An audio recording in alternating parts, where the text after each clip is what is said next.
my speech, my remarks today are probably meandering. I started to write last night and I had 3 pages. Really hadn't said anything at all. So I thought I would try and concentrate on just a couple of items because you all have so many stories of when you were hiking with John and many, many hikes. What did we figure? 1,000 hikes over the 15 years. And then he also taught in several of the schools. So what I wanted to talk about first was his family.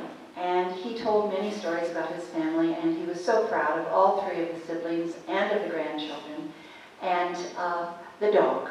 Okay, and Maisie was Molly's sister, and Maisie was the perfect dog. She looked at him with adoring eyes. All he had to do was slap his thigh. She was ready to go. And then Marge and John adopted Penny. Penny was a tough little nut. Okay, she was Marge's dog.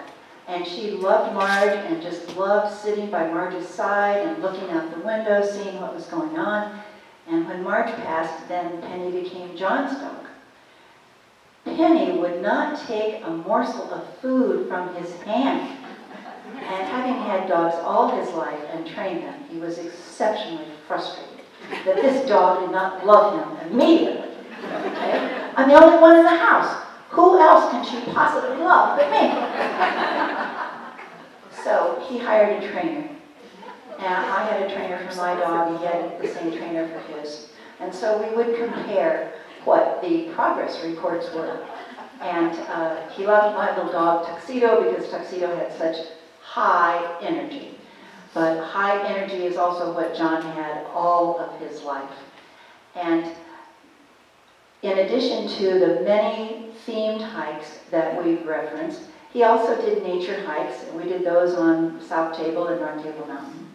And then we did a series one year of on the weekdays, we would go to I-70 for trails off of I-70, but on the weekends, we would go to 285 because there was less traffic. And then another series of hikes was he had knee surgery in 2009. That was in February. I saw him for the first time after that in April. And in May, he was coming down Lookout Mountain and slipped on some scree and broke his ankle in the same foot that he'd had the knee surgery. So a little bad luck there. But of course, he wouldn't accept help. He drove himself home. Figured it was just, something he'd get over. Next day, I encouraged him to go to the ER, and of course, it was a broken ankle. So he had a little time off before he really got started that season. And then the legacy items are what I really want to focus on because we want to hear all of your stories about your experiences with John. And during the centennial, which was the Year of the Mountaineer, and Uba Satori was the head of the Year of the Mountaineer. That was 2012, which was the centennial for CMC. During that year, for the second time in the club's history, we had a hiking group on every single 14er in the state. So that was a major event. Sherry Richardson, who's in the audience today, was one of those people that was on the phone listening to all of the leaders report in. Yes, we made it. Yes, we made it. We made it by the skin of our teeth. The weather's just goddamn awful, and we still made it. So that was a major event in CMC, and John participated in many of the events for the Year of the Mountaineer.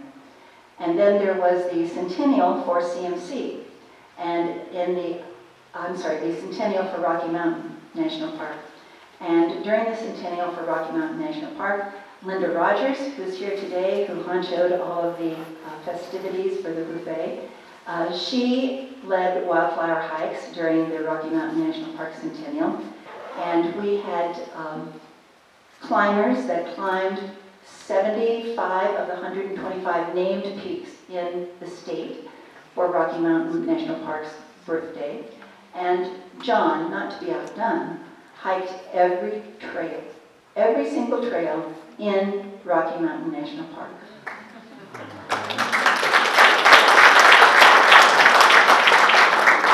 And as part of that effort, we gave out badges for who hiked 100 miles, 250 miles, 350 miles. Carol Bennett, who's here today, she received one for 100 miles and for 200 miles. John's bracelet was for 350 miles, but he told me, you know, I think it was really closer to 400. I think you should go back, check those statistics, check the data. I think it was 400. And so that was really significant. And during that centennial for Rocky, we had a hike in the northern part of the park where JC was on the hike. And we had met a family going into the park from Kansas. They had been coming to Rocky for 17 years. There was a dad, 2 adult sons, a mom, and a daughter, probably 20, 21 years old. And as we were hiking, we went up to Mirror Lake, which was a left-hand turn. And we knew the next morning when we came out, we were going to make a right-hand turn and go hike the trail. Well, the next morning, about 5 a.m., there were klaxons going off. And we really thought they were trying to wake up the trail crew, because as we hiked in, there had been multiple trail crews. And then we started seeing all of the planes flying a grid, and we knew that someone was lost. So we went ahead, did our hike, came back, and during our time out on the trail, it had rained, and JC's tent had gotten a little flood. We could not stay the night. So we decided we would turn around and go out. As we're going out, we see all these rangers coming in, search parties. They ask us if we have seen anyone. And we say, well, yeah, we've seen a lot of people who's lost, a mother and a daughter. And we say, yes, we saw them. We saw them going up to Mirror Lake and coming down. And we said, we think what happened is that they took a right-hand turn instead of a left-hand turn. Well, long story short, that's exactly what happened. Mom and daughter were out for 2 nights, and we participated in helping the search crews find mom and daughter, because we told them we crossed over this really nasty creek crossing. It was tough for us, we're experienced. We bet they went to the creek crossing and went downhill because they couldn't have made it. And that's exactly what happened. I don't know whether they're still coming out to Rocky, but we were engaged in a search and rescue, so that was another positive for John's life. And then the real legacy is the avalanche terrain avoidance and the ARI classes that are now offered to CMC statewide. And John was the head of Denver Safety and Leadership, and this was 2010, 2011, when CMC was hiring, I should say the Denver group was hiring these 2 CIC forecasters that would come and talk about avalanches 2 nights, and then we would go out in the field. And in the field, we would spend the entire day with Beacon Shovel Pro. We didn't spend any time on route finding. We didn't spend any time on how to avoid avalanche terrain. And it just was not working for everyone.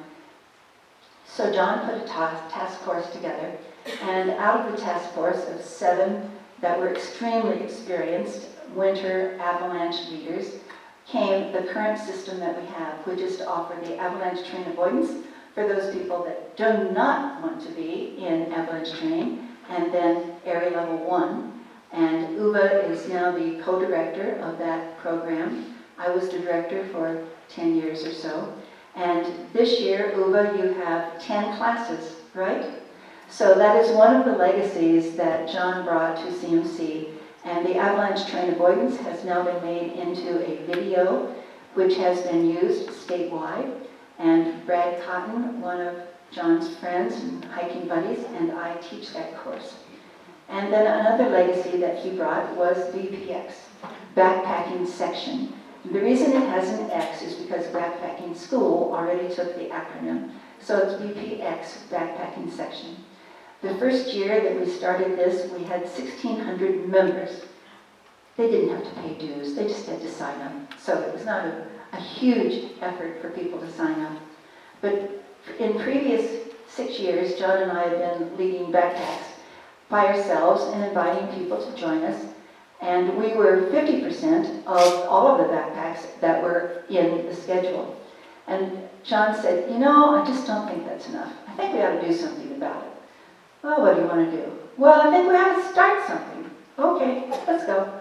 So that was about as much commitment as we made, but you know, once we said we were going to do it, then we made it extra special. And one of the major events was to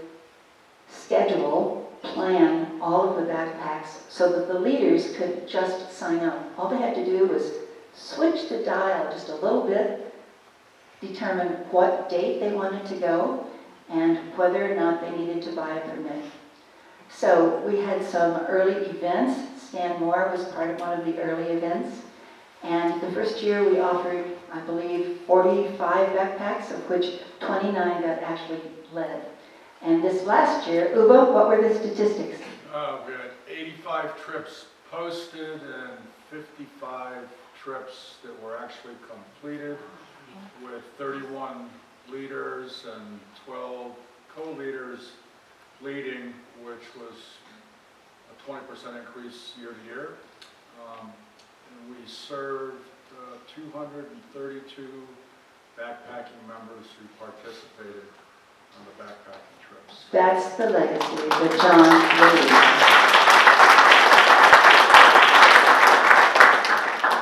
So I'm certain all of you have many stories, and with that we would like to have you stand, and we cannot bring the microphone to you, but before that happens, we're going to give you a little time to think about your story. And one of the last things I want to relate is John's 80th birthday celebration. His 80th birthday celebration we held here at the AMC. We had about 60 people that came, and one of the things we did that was a little over the top was to take lyrics from various songs and adapt them for John's specific use. So we took Johnny Comes Marching Home, and we changed that into Johnny Comes Hiking Home, in addition to other lyrics. We took the Steel Driving Man, John the Steel Driving Man, and we changed all of those lyrics. And the one that we have friends that are going to perform for you, along with John Acuff, our guitarist and CMC member, is Big Bad John.